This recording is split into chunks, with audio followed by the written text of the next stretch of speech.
आपण मैंने ये महादेव को देखुं जो महादेव ये वीडियो कॉलोनी ये महादेव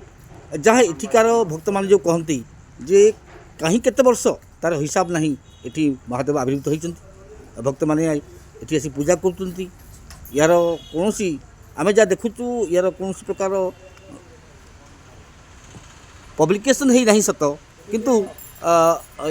एठिकार जहाँ भक्त मैंने कहते ये यार कौन उत्पत्तिर कौन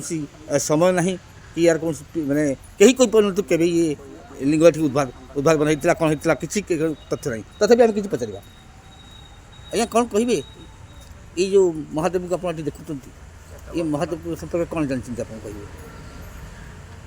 आम तो देखुँ महादेव तो बहुत मंदिर थिला ये साई बाबा मंदिर आज्ञा से मंदिर को भांगी देते आपको दी तीन थर एमती लोक एमती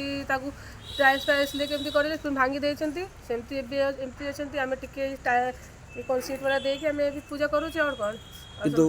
यार उत्पत्ति संपर्क उत्पत्ति केते वर्ष एमती हो आशा करते आप मु तो जेबेठू अच्छी सीढ़ी से देखुँ 8 वर्ष 9 वर्ष है मुझे आसुली साई बाबा मंदिर ये अच्छा अच्छा अच्छा यार कौन सी ना किसी आप कहीपर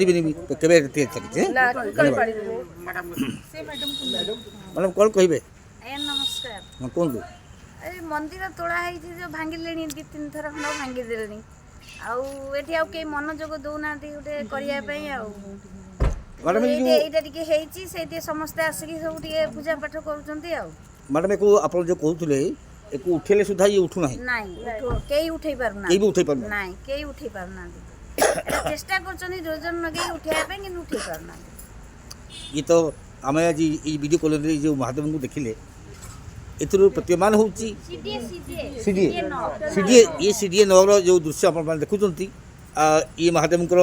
उत्पत्ति केवे आम आम चैनल माध्यम राज्य सरकार को अनुरोध करूँ